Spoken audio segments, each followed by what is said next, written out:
नमस्कार साथियों, मैं कुश कुमार सरल एग्जाम के यूट्यूब चैनल पे आपका स्वागत करता हूं। दोस्तों, लेकर आए हैं बिहार शिक्षक भर्ती टियर 3 के लिए महत्वपूर्ण प्रैक्टिस है सामाजिक विषय का, जो आपकी परीक्षा के लिए महत्वपूर्ण होगा और उम्मीद करते हैं यह वीडियो आपको पसंद आएगा। तो शुरू करते हैं। आज का हमारा पहला प्रश्न है हमारा,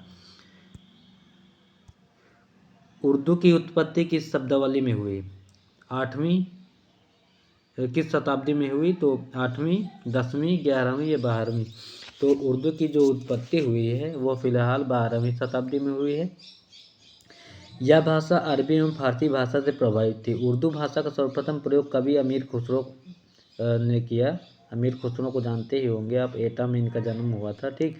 और खड़ी बोली हिंदी के जनक के नाम से इनको जाना जाता है, ठीक। और अपनी रचनाओं में इन्होंने लिखने के लिए प्रयोग किया था। इसे हिंदवी जवाब, ए हिंद, रेखता, दख्तनी आदि नामों से भी जाना जाता है। अगला प्रश्न हमारा है, विभाजन के समय सबसे बड़ी समस्या क्या थी? धार्मिक उन्माद, गरीबी, जातिवाद या बिजली? तो विभाजन के समय जो सबसे बड़ी समस्या थी वो फिलहाल थी धार्मिक उन्माद था। और भारत को आज़ादी के साथ साथ विभाजन के कारण धार्मिक उन्माद, सांप्रदायिकता जिसे बोलते हैं कि समस्या ने संपूर्ण भारत को लपेट लिया था। यह समस्या काफ़ी जटिल थी। अगला प्रश्न हमारा है, एशियाटिक, एक मिनट इसको थोड़ा, एशियाटिक सोसाइटी ऑफ बंगाल की स्थापना किसने की? मैकाले, विलियम जोन्स, कोलब्रुक या वारेन हेस्टिंग? तो एशियाटिक सोसाइटी ऑफ बंगाल की स्थापना जो की थी विलियम जोन्स ने की थी। इसका राइट आंसर है बी ऑप्शन। और इसकी स्थापना की बात करें तो 1784 में इसकी स्थापना की थी कोलकाता में। और आगे इसके कोलकाता में की इसकी स्थापना। इस संस्था से समय समय पर एक पत्रिका निकाली जाती थी जिसमें प्राचीन भारतीय परंपराओं और अच्छाइयों की चर्चा होती थी। अगला प्रश्न हमारा है, झारखंड राज्य किस राज्य के विभाजन के परिणाम स्वरूप बना? तो झारखंड राज्य किससे अलग हुआ था? बिहार से हुआ, बंगाल से, उड़ीसा या मध्य प्रदेश? तो झारखंड जो है फिलहाल बिहार से अलग हुआ था। और अलग होने की बात बताएं तो 15 नवंबर 2000 को यह अलग राज्य बना था। 2000 को बिहार से अलग होकर एक नया राज्य बना था, ठीक। अगला प्रश्न हमारा है, मंदिर के महत्वपूर्ण भाग जहाँ देवताओं की प्रतिमा रखी जाती थी क्या कहते हैं? प्रदक्षिणा पथ, गोपुरम, गर्भगृह या दालान? तो इसको गर्भगृह के नाम से जाना जाता है।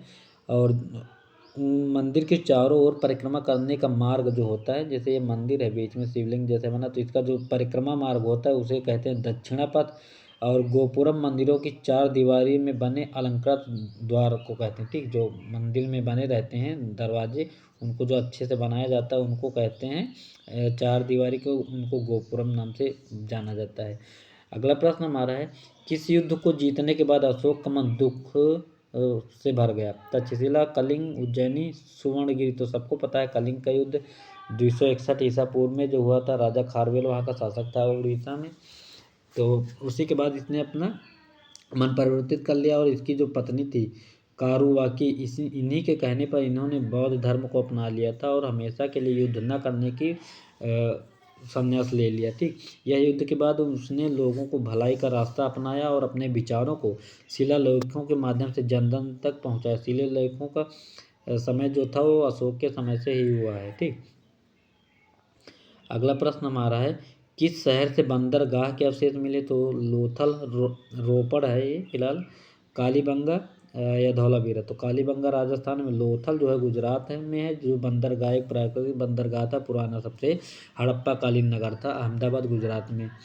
और यह नगर साबरमती एवं इसकी सहायक भोगवा नदी के मध्य खंबात की खाड़ी में स्थित है। इसकी खोज की बात करें तो 1954 और 55 में इसकी खोज एस.आर. राव ने की थी। एस.आर. राव ने, ठीक, एस.आर. राव ने इसकी खोज की थी। और इसके बारे में हम बता दें तो यह पक्की ईंटों से निर्मित विषम चतुर्भुज आकार, इसका आकार की बात बता दें तो इसका आकार जो था 214 गुणे 35 मीटर था इसका, ठीक। मतलब ये लंबाई थी, ये चौड़ाई थी। जो जल भंडार क्षेत्र था। एस.आर. राव ने लोथल को लघु हड़प्पा या लघु मोहनजोदड़ो कहा। यह पश्चिमी एशिया, मेसोपोटामिया के साथ सामुद्रिक व्यापार का प्रमुख केंद्र था। यहाँ से फारस की मोहर प्राप्त हुई है। अगला प्रश्न हमारा है कि निम्नलिखित कथनों पर विचार करना है और इनसे संबंधित एक कथन दिया हुआ है। तो कथन है हमारा, महाबलीपुरम के मंदिर को एकाश्म कहा जाता गया है।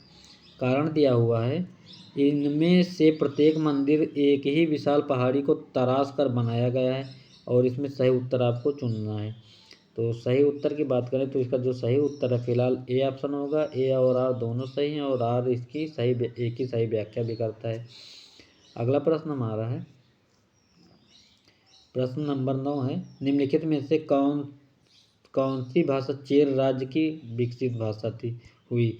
तो तमिल है, तेलुगु है, कन्नड़ है या मलयालम है? तो इसका जो राइट आंसर है फिलहाल मलयालम है। चेर राज्य प्रायद्वीपीय दक्षिणी पश्चिमी भाग में है, जो आज आधुनिक केरल राज्य का हिस्सा है। ठीक, और 9वीं शताब्दी में स्थापित किया गया था। संभवतः मलयालम भाषा इस इलाके में बोली जाती थी।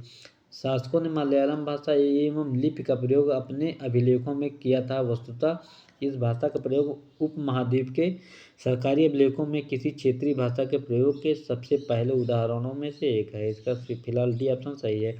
अगला प्रश्न हमारा, सूफी विचारधारा के संदर्भ में कौन सा विकल्प सही है? सूफी संत रहस्यवादी थे।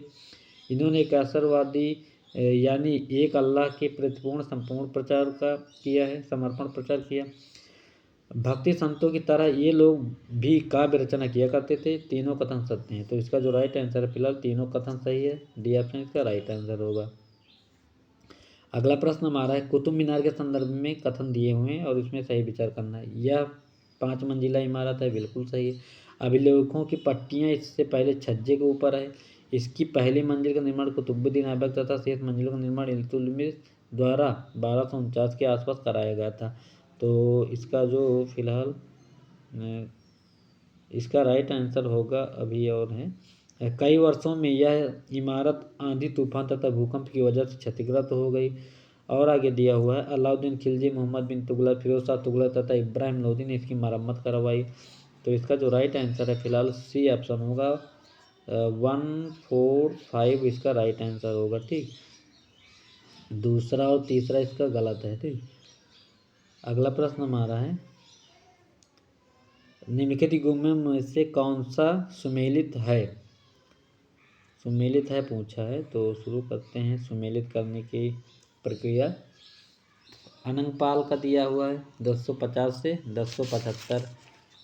उसके बाद जलालुद्दीन खिलजी। तो अनंगपाल का जो समय था वो फिलहाल था अनंगपाल का समय 1130 से 1145 था फिलहाल। इसमें तो 1130 1145 है ही नहीं।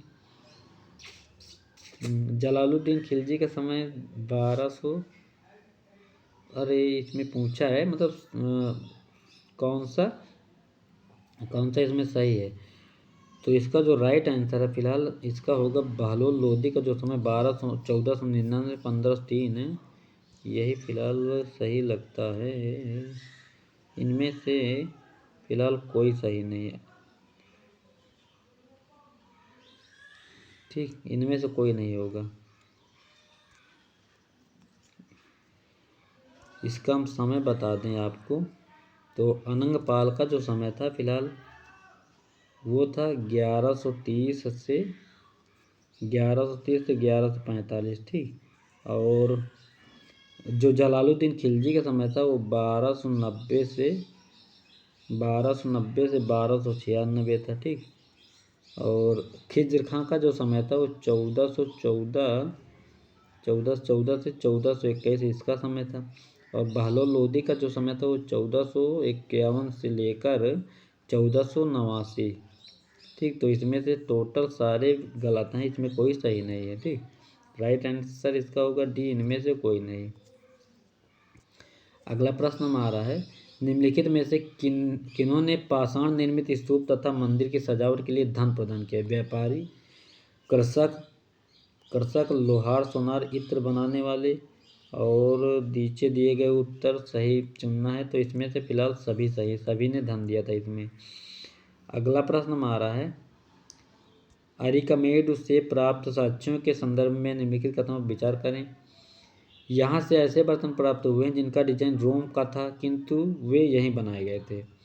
अगला है, यहाँ रोमन लैंप, शीशे के बर्तन, रत्न भी प्राप्त हुए। छोटे छोटे कुंड भी प्राप्त हुए। शीशे तथा अर्धबहुमूल्य पत्थरों से मनके बनाने के पर्याप्त साक्ष्य मिले हैं। और इनमें से आपको सही उत्तर की जांच करनी है। तो फिलहाल इसमें से टोटल सही है, ऑल एबव है इसमें सही। अगला प्रश्न में आ रहा है, वैश्विक स्तर पर गणतंत्र शासन का प्राचीनतम प्रमाण प्राप्त हुआ 2000 वर्ष पूर्व, 2500 वर्ष पूर्व, 3000 या 3500। तो इसका जो सही जवाब है 2500 वर्ष पूर्व प्राप्त हुए हैं। और 2500 वर्ष पूर्व एथेंस के लोगों ने एक शासन व्यवस्था की स्थापना की जिसे प्रजातंत्र या गणतंत्र कहते हैं। यह व्यवस्था लगभग 200 वर्षों तक चली थी। अगला प्रश्न हमारा, निम्नलिखित कथन पर विचार करें। हड़प्पा के लोग तांबे का आयात संभवतः अफगानिस्तान व ईरान से करते थे। टिन का आयात राजस्थान तथा पश्चिमी एशिया देश ओमान से किया जाता था। इसमें सही उत्तर का चयन करना है आपको। तो सही उत्तर फिलहाल ना तो ए है और ना तो बी है, इसका सभी गलत है। हड़प्पा के लोग जो तांबे का आयात किया करते थे वो राजस्थान पश्चिमी एशिया देश ओमान से करते थे, ना कि ईरान व अफगानिस्तान से। इस प्रकार टिन का आयात ईरान व अफगानिस्तान से किया जाता था, ना कि राजस्थान एवं ओमान से, मतलब उल्टा कर दिया था। अगला प्रश्न हमारा है, इसमें आपको सही उत्तर का चयन करना है। 1 मिनट और छोटा कर लें। दुनिया की जलवायु में बड़े बदलाव। तो दुनिया की जलवायु में बड़े बदलाव जो है 12,000 वर्ष पूर्व में, जिसका बी ऑप्शन होगा। नवपाषाण युग का आरंभ जो हुआ था, तो नवपाषाण युग का जो आरंभ हुआ था वो फिलहाल 10,000 ईसा पूर्व। मध्यपाषाण युग की शुरुआत जो हुई थी 12,000 से 10,000, और पूरा पाषाण काल का जो है 20 लाख। तो इसका जो राइट आंसर होगा 2, 4, 1, 3, यानी कि 24 13 इसका सही जवाब होगा। 24 13 किधर गया, ये लास्ट में डी ऑप्शन इसका राइट होगा। अगला प्रश्न हमारा है, इसमें भी आपको सुमेलित करना है। BC बिफोर कॉमन, मतलब ये शॉर्टकट नेम है, इसके मिलान की बात करते हैं। तो BC का जो होता है बिफोर क्राइस्ट होता है, बिफोर क्राइस्ट। और AD का जो फुल फॉर्म होता है एनो डोमिनी होता है। इसके बाद BCE का जो संबंध होता है वो बिफोर कॉमन एरा होता है, और इसका जो होगा कॉमन एरा होगा। तो इसका राइट आंसर होगा 3, 4, 1, 2, यानी कि 34 12। इसका सही जवाब होगा सी ऑप्शन। अगला प्रश्न हमारा है, पूर्ण स्वराज का प्रस्ताव कब पारित किया गया था? 1930, 1928, 1931 या 1929। तो पूर्ण स्वराज का जो प्रस्ताव था वो फिलहाल हुआ था 1929 में। कांग्रेस के लाहौर अधिवेशन में पूर्ण स्वराज का प्रस्ताव किया था। इस अधिवेशन की अध्यक्षता जवाहरलाल नेहरू किए थे, ठीक। और इसी प्रस्ताव के आधार पर 26 जनवरी 1930 को पूरे देश में स्वतंत्रता दिवस मनाया गया था तथा प्रत्येक वर्ष 26 जनवरी की तिथि को स्वतंत्रता दिवस मनाने के रूप में निर्धारित किया गया था। अगला प्रश्न हमारा है, मैकाले के मिंट्स के आधार पर किस वर्ष अंग्रेजों का शिक्षा अधिनियम पारित किया गया था? 1833, 1835, 1836 या 1838। तो इसका जो सही जवाब है 1835 होगा। मैकाले के मिंट्स यानी विवरण के आधार पर 1835 का अंग्रेजों का शिक्षा अधिनियम पारित किया गया था। लॉर्ड मैकाले जो वुड डिस्पैच था ना, वही है। ये फैसला भी लिया गया कि अंग्रेजी को उच्च शिक्षा का माध्यम बनाया जाए और कलकत्ता मदरसे तथा बनारस संस्कृत कॉलेज जैसी प्राच्यवादी संस्थाओं को प्रोत्साहन न दिया जाए। इन संस्थाओं को अपने अपक्षरण का शिकार होते जा रहे अंधकार के मंदिरों की संज्ञा दी गई। इसके बाद स्कूलों के लिए भी अंग्रेजी पाठ्यपुस्तकें छपने लगी थी। अगला प्रश्न हमारा है, सुमेलित नहीं है पूछा इसमें। तो बेगम हजरत महल फिलहाल ये लखनऊ से, ये भी सही है। रानी अवंतीबाई लोधी ये मांडला लखनऊ से। और बख्त खां का जो संबंध बरेली से। मोहम्मद ये मौलवी अहमदुल्ला का संबंध झांसी से नहीं, यहाँ से तो फिलहाल रानी लक्ष्मीबाई का संबंध था। और इन अब्दुल्ला शाह का जो संबंध था वो फिलहाल फैजाबाद से इनका संबंध था, ठीक, फैजाबाद। तो इसका फिलहाल राइट आंसर होगा डी ऑप्शन। अगला प्रश्न हमारा है, मध्य भारत में घुमंतू खेती के लिए किस शब्द का इस्तेमाल किया जाता था? ऑप्शन ए है परती, चाचर, बेबड़ या बंजर। तो इसका जो सही जवाब है बेबड़ होगा इसका। मध्य भारत में घुमंतू खेती के लिए बेबड़ शब्द का इस्तेमाल होता था। माघ में पुरुष नए बेबड़ की तरह चल देते थे। इस दौरान शिकार व चीज़ों का संग्रह ही जीने की उनकी प्रमुख गतिविधि होती थी। अगला प्रश्न हमारा है किस गवर्नर जनरल के शासनकाल में बंगाल में बंदोबस्त लागू हुआ, जो अस्थायी बंदोबस्त था वही। तो Warren Hasting, Richard Wellesley, Lord Cornwallis या लॉर्ड हेस्टिंग। इसका जो सही जवाब है फिलहाल लॉर्ड कॉर्नवालिस के समय हुआ था। और इसका समय जो बता दें तो 1793 में बंगाल में अस्थायी बंदोबस्त लागू किया था। इस बंदोबस्त की शर्तों के हिसाब से राजाओं और तालुकदारों को जमींदारी के रूप में मान्यता दी गई। उन्हें किसानों से लगान वसूलने और कंपनी को राजस्व चुकाने का जिम्मा सौंपा गया था। उनकी ओर से चुकाई जाने वाली राशि अस्थायी रूप से तय कर दी गई थी। उन्होंने अंग्रेजों को लगता था कि इससे उन्हें नियमित रूप से राजस्व मिलता रहेगा और जमींदारों को जमीन के सुधार के लिए खर्च करने का प्रोत्साहन मिलेगा। लॉर्ड कॉर्नवालिस की अगर कब्र की बात करें तो गाजीपुर में एकमात्र इसी गवर्नर जनरल की जो कब्र है वो गाजीपुर में बनी है। ठीक, यूपी में है। और कभी कभी इसका पूछ लेते हैं कि लॉर्ड कॉर्नवालिस की जो कब्र है वो कहाँ पे है, तो गाजीपुर, उत्तर प्रदेश। अगला प्रश्न हमारा है, इसमें आपको सही उत्तर का चयन करना है। एक मिनट। अब इसका मिलान करते हैं। प्रथम आंग्ल मैसूर युद्ध। तो प्रथम आंग्ल मैसूर युद्ध का जो संबंध है मद्रास की संधि से है। द्वितीय आंग्ल मैसूर युद्ध का जो संबंध है वो मंगलाओर की संधि से है। तृतीय आंग्ल मैसूर युद्ध का जो संबंध है रंगपट्टम से। और चतुर्थ टीपू सुल्तान की मृत्यु 1799 इसी युद्ध में हुई थी, इसकी मृत्यु। ठीक, तो इसका जो राइट आंसर है 2, 1, 3, 4 होगा, यानी कि 21, 34।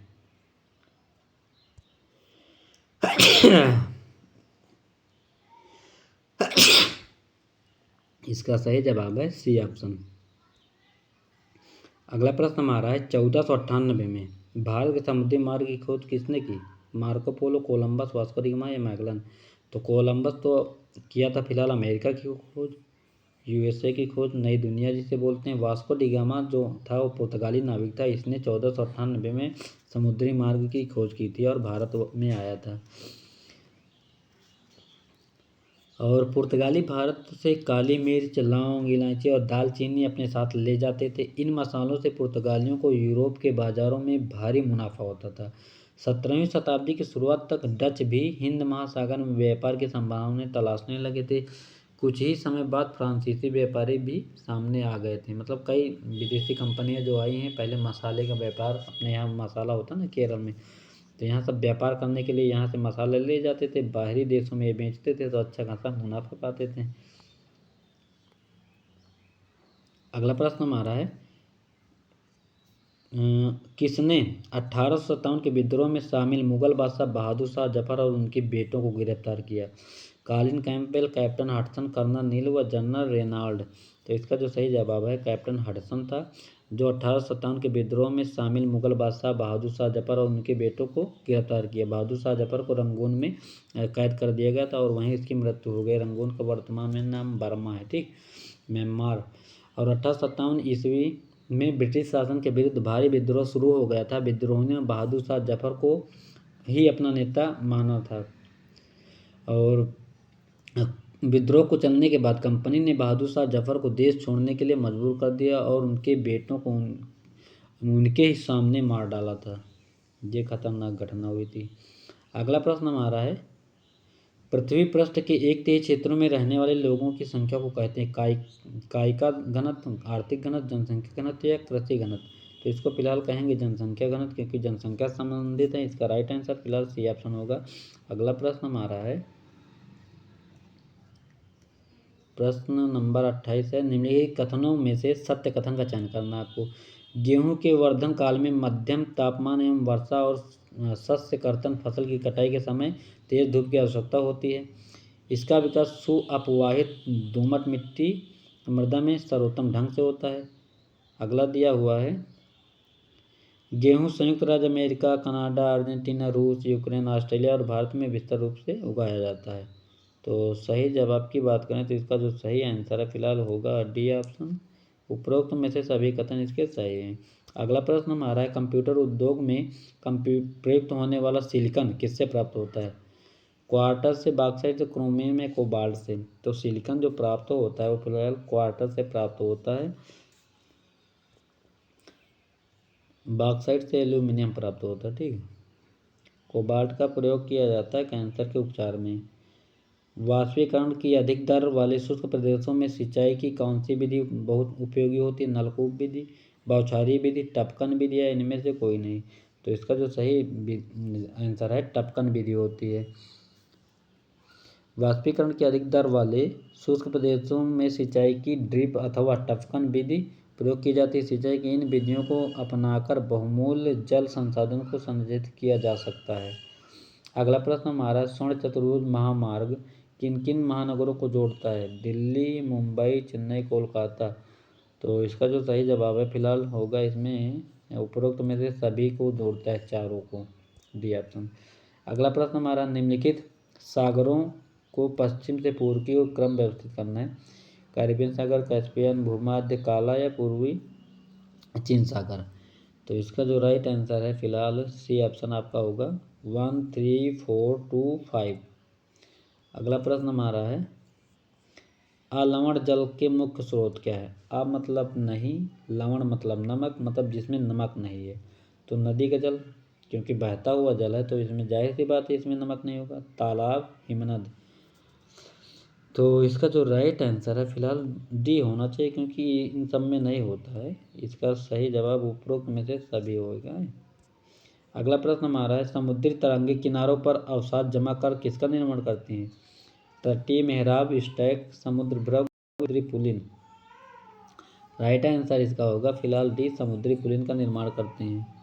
अगला प्रश्न हमारा है समुद्र पृथ्वी के कुल आयतन में सबसे अधिक हिस्सा किस परत का है? क्रोड, पर्पटीय क्रस्ट, मेटल, तीनों परतों का आयतन बराबर है। तो इसका जो सही जवाब है फिलहाल 35 में आपका आंसर होगा मेटल होगा। अगला प्रश्न हमारा है प्रवाल होते हैं फालिप के कंकाल, व्हेल के कंकाल, शैवाल या इनमें से कोई नहीं। तो ये फिलहाल फालिप के कंकाल होते हैं। ठीक। और ये बने होते हैं जिससे दांत बने होते हैं कैल्शियम के बने होते हैं ये। अगला प्रश्न हमारा है कथन ये दिया हुआ है पहाड़ों पर पर्वतारोहियों को सांस लेने में कठिनाई होती है, पहाड़ों पर हवा का घनत्व भिन्न होता है। तो सही विकल्प का चयन करना है आपको। तो इसका फिलहाल राइट आंसर होगा ए ऑप्शन। कथन और कारण दोनों सही और आर ए की सही व्याख्या भी करता है। माउंट एवरेस्ट समुद्र तल से कितने मीटर ऊंचा है? तो माउंट एवरेस्ट की सभी को पता है 8,848.86 मीटर वर्तमान में हो गई है। यह नेपाल में और सागर माथा के नाम से इसको जाना जाता है। विश्व की सबसे ऊंची चोटी है माउंट एवरेस्ट। अगला प्रश्न हमारा है भारत में कितने डिग्री देशांतर को मानक यमोत्तर कहते हैं? तो भारत में फिलहाल 82.5 पूर्वी देशांतर को मानक यमोत्तर के नाम से भी जाना जाता है। ठीक। इसे भारतीय मानक समय नाम जाना जाता है। भारत का मानक समय जो है इलाहाबाद के नैनी से लिया गया है, मिर्जापुर भी कभी कभी ऑप्शन आ जाता है। अगला प्रश्न हमारा है ग्रहों को अपने अक्ष पर परिभ्रमण काल के अनुसार आरोही क्रम में व्यवस्थित करें। यूरेनस, नेपच्यून, बृहस्पति या बुध, शुक्र। तो इसका जो राइट आंसर है फिलहाल डी ऑप्शन होगा ये। किस आरेख का दूसरा नाम चक्र आरेख है? रेखीय ग्राफ, वृत्त आरेख, दंड आरेख या इनमें से कोई नहीं।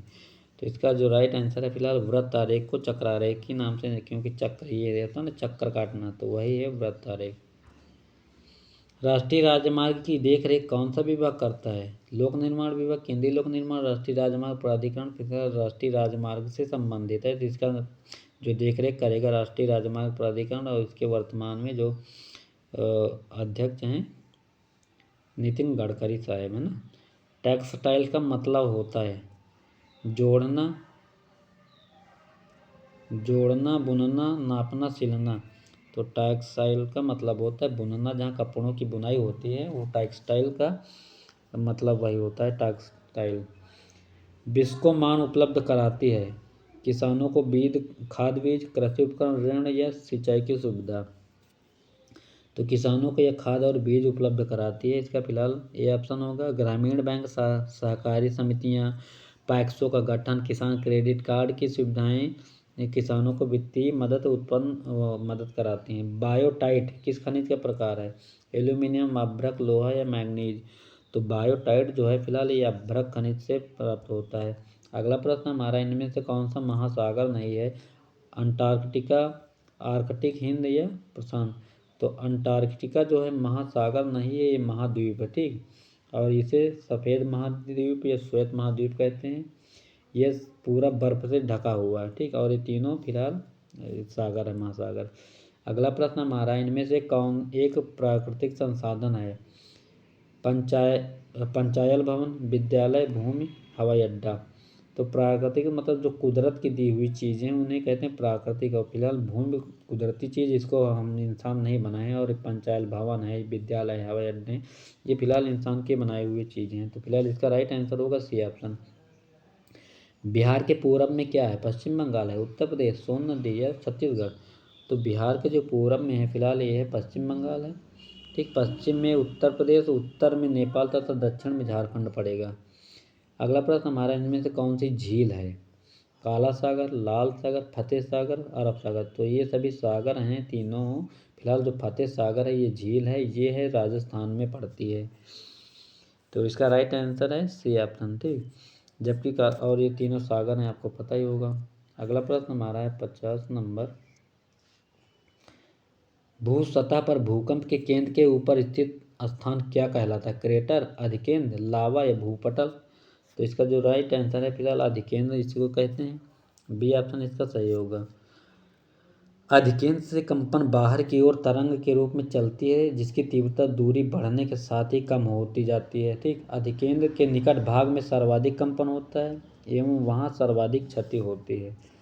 अगला प्रश्न हमारा है, मानचित्र निर्माण में ध्यान रखना चाहिए संकेतों का, दिशाओं का, मापक का, सभी का? फिलहाल इसका राइट आंसर डी ऑप्शन होगा।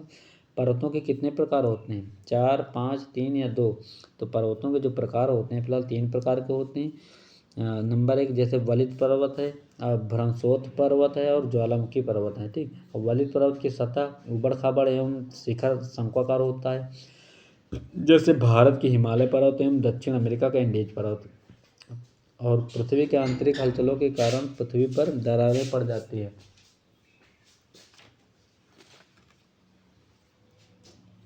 अगला प्रश्न हमारा है, शीतोष्ण कटिबंध में बहुत गर्मी पड़ती है, कम गर्मी पड़ती है, बहुत बरसात होती है, अधिक ठंड एवं कम गर्मी पड़ती है? तो इसका जो राइट आंसर है फिलहाल बी ऑप्शन होता है, कम गर्मी पड़ती है शीतोष्ण कटिबंध। शीत माने ठंडा होता है ना, तो वहाँ पे ठंडी होगी। अगला प्रश्न हमारा है, कथन, जिस राजनीतिक दल के विधायक आधे से अधिक निर्वाचन क्षेत्रों में जीत जाते हैं, राज्य में उस दल को बहुमत में माना जाता है।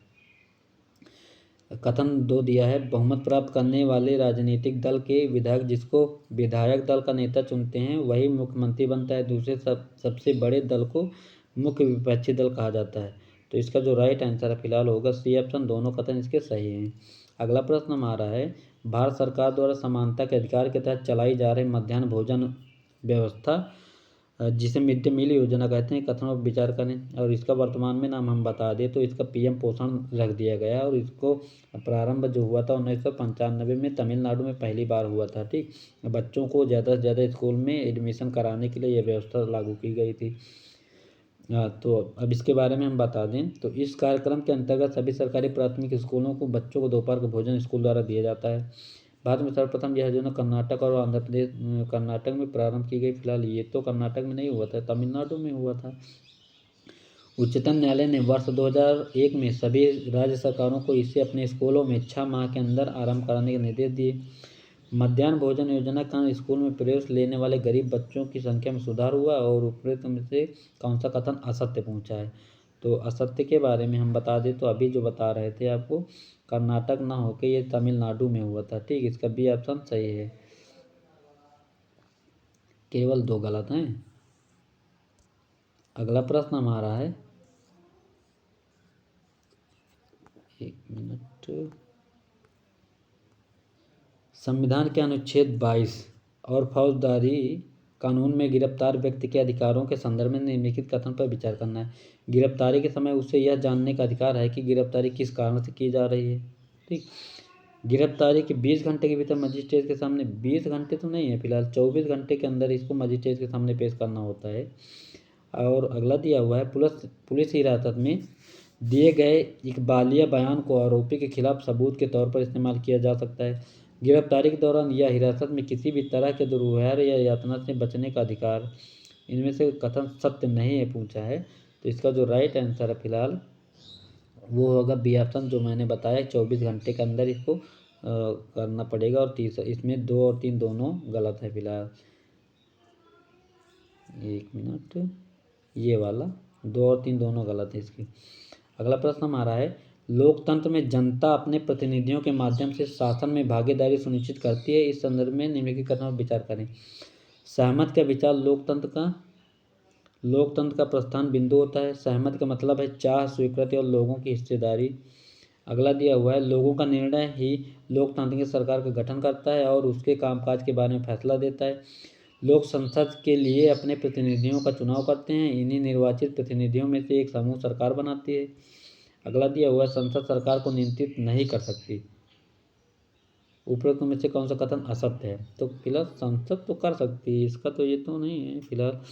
गलत आंसर हम आपको बता दें, इसका यही होगा सी ऑप्शन। ठीक, अगला प्रश्न हमारा, अनुसूचित जनजाति एवं अन्य परंपरागत वनवासी वन अधिकार मान्यता अधिनियम कब पारित हुआ। तो ये अधिनियम जो था फिलहाल 2006 में पारित हुआ था। अगला प्रश्न हमारा, अनुच्छेद 22 के अंतर्गत किसी गिरफ्तार व्यक्ति को कितने घंटे के अंदर मजिस्ट्रेट के सामने पेश करेंगे। तो 24 घंटे के अंदर, मैंने भी बताया था। अगला प्रश्न हमारा है, घरेलू हिंसा महिला संरक्षण अधिनियम 2005 कब लागू हुआ। तो इसका जो सही जवाब है फिलहाल ये 2006 में लागू हुआ था। ठीक, और अगला प्रश्न हमारा, राज्यसभा में राष्ट्रपति द्वारा कितने सदस्य मनोनीत होते। तो मनोनीत फिलहाल 12 होते राज्यसभा में। अगला प्रश्न हमारा, सर्वप्रथम किस चुनाव में इलेक्ट्रॉनिक वोटिंग मशीन का प्रयोग हुआ है। ईवीएम जिसे बोलते हैं। तो इसका जो सही जवाब है 2004 की वोटिंग जो पड़ी थी उसमें ईवीएम का प्रयोग हुआ था। और 1951-52 से लेकर 1999 में हुए लोकसभा चुनाव बैलेट पेपर से ही कराए जाते थे, किंतु प्रक्रिया को तीव्र से पूरा करने के लिए चुनाव आयोग द्वारा 2004 से लोकसभा चुनाव में देश के सभी 543 संसदीय निर्वाचित क्षेत्रों में ईवीएम का उपयोग हुआ था। जबकि विधानसभा चुनाव में इसका पहली बार उपयोग 1982 में केरल के परूर निर्वाचन क्षेत्र में मतदान केंद्र पर हुआ। कभी कभी पूछ लेते हैं कि सर्वप्रथम ईवीएम का प्रयोग किस राज्य में हुआ या कब हुआ है। तो केरल में हुआ था और 1982 में हुआ था। ठीक, अगला प्रश्न हमारा है, निम्नलिखित कथनों पर विचार करना है, इनमें से कौन सा कथन सत्य है। मूल अधिकार धर्मनिरपेक्षता के सिद्धांत पर आधारित है। धर्म आधारित भेदभाव प्रथा के समाप्त करने हेतु राज्य हस्तक्षेप की नीति का अनुसरण कर सकता है। राज्य धार्मिक हस्तक्षेप नहीं कर सकता। दिए गए विकल्पों में सही विकल्प का चयन करें। तो इसका जो राइट आंसर है फिलहाल होगा 1 और 2 दोनों सही है। ठीक, 2 सही है इसमें। अगला प्रश्न हमारा है, निम्नलिखित में से कौन सा तत्व लोकतंत्र की स्थापना करने में सहायक है। सार्वभौमिक वयस्क मताधिकार, निष्पक्ष निर्वाचन प्रणाली, चयन करने और चयनित होने की स्वतंत्रता। तो इसमें फिलहाल होगा, इसमें सभी होना चाहिए। इसका राइट आंसर होगा डी ऑप्शन। अगला प्रश्न हमारा है, निम्नलिखित में से किसने खाद्य एवं कृषि मंत्री का पदभार ग्रहण किया। राजकुमारी अमृत कौर, डॉक्टर जॉन मथाई, सरदार वल्लभ भाई पटेल और जयराम दास दौलत राम। तो इसका जो राइट आंसर फिलहाल यही जयराम दौलत राम जो थे ये खाद्य एवं कृषि मंत्री बनाए गए थे। ये तो उप प्रधानमंत्री थे। और जॉन मथाई की बात करें तो जॉन मथाई जो थे वित्त मंत्री थे और राजकुमारी अमृत कौर स्वास्थ्य मंत्री बनाई गई थी। अगला प्रश्न हमारा है, राज्य के आवश्यक तत्वों में शामिल किया जाता है संप्रभुता, निश्चित भूभाग, जनसंख्या, एकता एवं अखंडता की अवधारणा। तो इसका जो राइट आंसर है फिलहाल सी ऑप्शन होगा, उपरोक्त में से सभी। अगला प्रश्न हमारा है, 1 मिनट, कथन दिया हुआ है, संविधान सभा वयस्क मताधिकार तथा प्रत्यक्ष निर्वाचन का परिणाम थी। संविधान सभा का निर्वाचन केवल केंद्रीय विधानमंडल से किया गया, तो फिलहाल केंद्रीय विधानमंडल से तो नहीं किया गया था इसमें, ठीक। ये गलत है इसका ऑप्शन। इसका ऑप्शन जो होगा फिलहाल सी ऑप्शन होगा। कथन ये सही है किंतु कारण आर गलत है। इसमें केंद्रीय नहीं था, इसमें सभी थे। जो संविधान सभा में कुल 389 सदस्य थे, जिसमें 292 ब्रिटिश प्रांत, 93 देसी रियासतें थीं, 4 सदस्य चीफ कमिश्नरी से थे। इसलिए इसका राइट आंसर सी होना चाहिए, ठीक। अगला प्रश्न हमारा दादन व्यवस्था से संबंधित निम्नलिखित तथ्यों पर विचार करें। यह व्यापारी व बुनकर से संबंधित है, यह उत्पादक व उपभोक्ता से संबंधित, यह बर्तन उद्योग से संबंधित है, यह कपड़ा उद्योग से संबंधित है। तो इसका जो राइट आंसर है फिलहाल सी ऑप्शन होगा। 1 और 4 इसका सही ऑप्शन होगा। अगला प्रश्न हमारा सेंसरशिप से क्या आशय है। जीव जंतुओं की निगरानी करना, सरकार द्वारा आवागमन पर प्रतिबंध लगाना, सरकार द्वारा कुछ विवरण प्रकाशित करने या प्रदर्शित करने पर प्रतिबंध, सरकार द्वारा सभी प्रकार के व्यापार पर प्रतिबंध। तो इसका जो राइट आंसर है फिलहाल सी ऑप्शन होगा इसका। अगला प्रश्न हमारा है बेटी बचाओ बेटी पढ़ाओ योजना कब शुरू हुई। तो बेटी पढ़ाओ बेटी बचाओ जो योजना हुई थी फिलहाल ये 2015 में हुई थी, 22 जनवरी को पानीपत हरियाणा से, ठीक। और बेटी पढ़ाओ योजना की शुरुआत हरियाणा से। इसका उद्देश्य है लिंगानुपात में कमी, क्योंकि हरियाणा का लिंगानुपात महिलाओं की संख्या यहाँ पे कम है, इसलिए ये शुरुआत हुई है। साथ ही यह महिला सशक्तिकरण की दिशा में एक विशेष पहल भी थी। अगला प्रश्न हमारा निम्नलिखित में से किसे राज्य का प्रमुख कहा जाता है। तो राज्य का जो प्रमुख होगा राष्ट्रपति होगा, मुख्यमंत्री होगा, राज्यपाल या विधानसभा अध्यक्ष। राज्यसभा का जो प्रमुख होता है फिलहाल राज्यपाल होता है, ठीक। और केंद्र का होता है राष्ट्रपति होता है। वयस्क नागरिक से आशय है 18 से कम, 18 वर्ष या उससे अधिक, 25 वर्ष या 35। तो इसका राइट आंसर फिलहाल 18 वर्ष से जो अधिक होगा उसे वयस्क नागरिक की संज्ञा दी जाती है। अगला प्रश्न हमारा है पंचायती राज व्यवस्था के विभिन्न स्तरों के संबंध में कथनों पर विचार करना है। ग्रामीण क्षेत्रों में ग्राम पंचायत लोकतांत्रिक सरकार का पहला स्तर है। दूसरा स्तर विकास खंड का होता है, इसे जनपद पंचायत या पंचायत समिति कहते हैं। तो इसका जो राइट आंसर अभी और बाकी है। पंचायती व्यवस्था में तीसरा स्तर जिला पंचायत या जिला परिषद का होता है। 74वें संविधान संशोधन द्वारा पंचायती राज व्यवस्था संविधान में 11वीं अनुसूची जोड़कर शामिल हुई थी। तो इसका राइट आंसर फिलहाल होगा एक मिनट इसका राइट आंसर होगा सी 1, 2, 3 होगा, ठीक। पंचायती राज व्यवस्था जो है फिलहाल हुई थी ये 73वें संविधान संशोधन द्वारा हुई थी, ये 11वें में नहीं। नगर पालिका 74वें संशोधन हुआ उसमें। अगला प्रश्न हमारा है हर एक देश को विभिन्न निर्णय लेने एवं काम करने के लिए सरकार की जरूरत होती है। सरकार के संदर्भ में निम्नलिखित कथन पर विचार करना है। प्राकृतिक आपदा के समय सरकार पीड़ितों की सहायता करती है।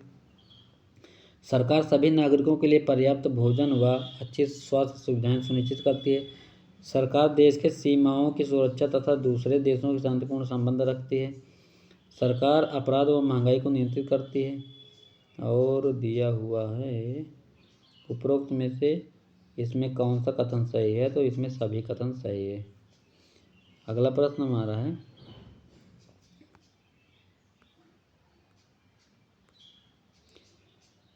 हिंदू उत्तराधिकार संशोधन 2005 के संदर्भ में कथन पर विचार करें। यह अधिनियम 1956 मूल अधिनियम में संशोधन करता है। इसके अंतर्गत पिता की संपत्ति में केवल पुत्रों का अधिकार मिलता है। और अगला दिया इसके अंतर्गत पिता की संपत्ति में पुत्र पुत्री तथा माता को समान अधिकार मिलता है। यह अधिनियम मुख्यतः 1966 में बना। तो इसका जो राइट आंसर है फिलहाल इसमें होगा डी 1 व 3 सही हैं, ठीक।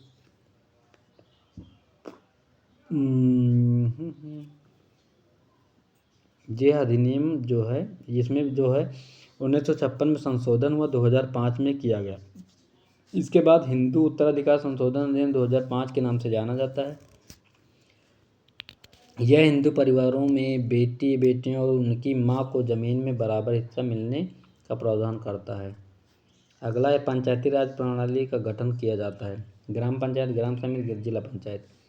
तो इसका राइट आंसर होगा 1, 2, 3 सभी। अगला प्रश्न हमारा है सफ्रेज मूवमेंट से आशय है औद्योगिक क्रांति, महिला मताधिकार, फ्रांस की क्रांति या इनमें से कोई नहीं। तो इसका जो सही जवाब है महिला मताधिकार आंदोलन से संबंधित है। अगला है हमारा प्रश्न किस संविधान संशोधन द्वारा उद्देशिका में समाजवादी पंथनिरपेक्ष अखंडता जोड़ा गया। तो ये फिलहाल लघु संविधान की संज्ञा जिसको दी गई बायलेक्शन संविधान संशोधन 1976 में जो हुआ था उसी से संबंधित ये शब्द जोड़े गए थे। अगला प्रश्न है हमारा ओणम प्रसिद्ध त्यौहार कहाँ का है। तो ओणम जो है केरल का प्रसिद्ध त्यौहार है। इसमें नौका दौड़ होती है ना। और इसमें क्या है कि यह त्यौहार हिंदू धर्म के पौराणिक कथा राजबल व भगवान विष्णु के वामन अवतार से जुड़ी हुई है। अगला प्रश्न हमारा निम्नलिखित में से किसे छोटा तिब्बत कहा जाता है। जम्मू कश्मीर, सिक्किम, लद्दाख या उत्तराखंड। तो छोटा तिब्बत जो है फिलहाल लद्दाख को कहते हैं। लद्दाख की सुदूर पहाड़ी सुंदरता और संस्कृति काफ़ी प्रसिद्ध है। लद्दाख के रास्ते ही बौद्ध धर्म तिब्बत पहुंचा। लद्दाख को छोटा तिब्बत कहा जाता है क्योंकि यह तिब्बत की संस्कृति जैसे खान पान, रहन सहन, धर्म इत्यादि से काफ़ी प्रभावित है। तो इसीलिए इसे लद्दाख भारत का एक केंद्र शासित प्रदेश भी बन गया 31 अक्टूबर 2019 को। तो ये थे आज के हमारे 80 महत्वपूर्ण प्रश्न जो बिहार शिक्षक भर्ती टियर 3 के लिए सामाजिक विषय के जिनकी तैयारी हो रही है उनके लिए बेहद महत्वपूर्ण प्रश्न इसमें लाए थे। और उम्मीद है कि यह वीडियो आपको पसंद आया होगा। और जो भी इसमें मेरे दोस्त शामिल होते हैं रोज़ कृपया चैनल को ज़्यादा से ज़्यादा शेयर किया करें और वीडियो को भी शेयर करें और लाइक सब्सक्राइब करते रहिए। तब तक के लिए थैंक्स। अच्छे से पढ़ाई करते रहिए। बाय सभी को। फिर मिलते हैं कल सुबह मॉर्निंग की करंट अफेयर की क्लास में। तब तक के लिए बाय सभी को।